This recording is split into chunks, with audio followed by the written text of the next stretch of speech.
Thank you, Mr. Chairman. Sometimes this House has to do very important but very complicated and very difficult things, Mr. Chairman, and tonight is one of those occasions.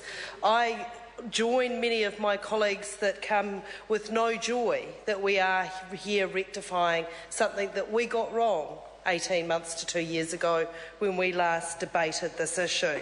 We debated and we put in place a regime that was the first in the world that was going to allow these drugs onto our market, with a regime that was all around that they were tested and shown to be safe. As many speakers have alluded to in this afternoon and tonight's speeches, Mr. Chairman, that this was all predicated on there being a regime for testing in place.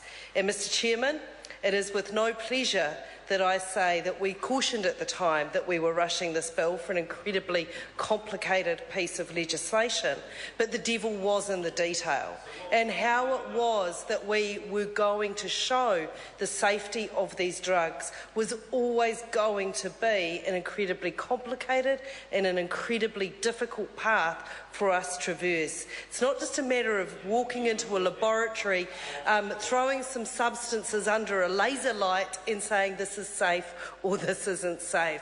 The way in which we prove the safety or otherwise of many substances and compounds that we consume either as food or we consume as medicines, or in this case we're going to be consumed as recreational drugs, is no small or easy path. It takes many years. It starts with people doing things in a laboratory, then the traditional path is it moves on to animal models, and then it moves on to human clinical models. And whether this is something that we're willing to permit for the use of recreational drugs is an important issue for this House to answer. And I'm very pleased that we're standing here tonight and we're going to say no, that we're not going to allow the testing of recreational drugs on animals.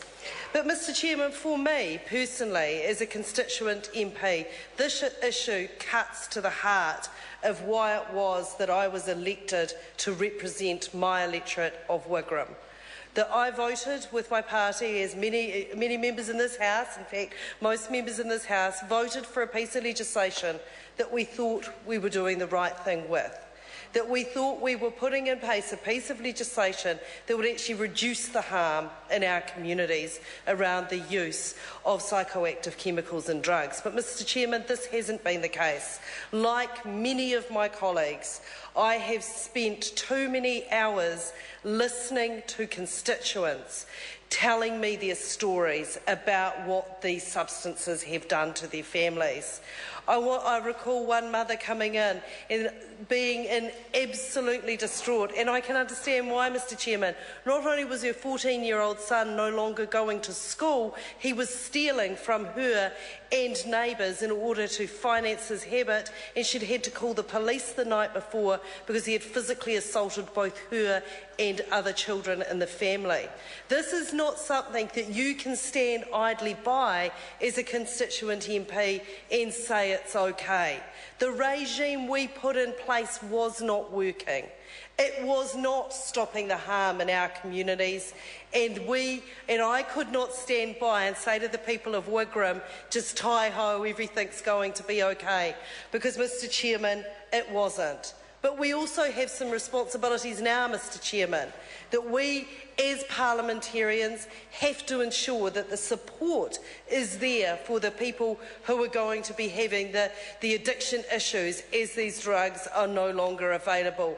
We have to ensure, as my colleague Annette King has suggested in earlier contributions, that we have adequate funding for people to access addiction services, that DHBs are properly resourced to grapple with these issues and to be able to make sure that New Zealanders are getting the best service that they can as they come off these drugs. Because, Mr. Chairman, the regulatory impact statement for this piece of legislation makes it really clear that a lot of the people that are using these drugs are not going to be able to afford the trip to the GP to get the referral to the addiction service. We have to make sure that that support is in place. We are here tonight to fix something that we got wrong 2 years ago, Mr. Chairman, and we need to be making sure that we are putting putting it right, in putting the best interests of our community at its heart. Mojo Mathers.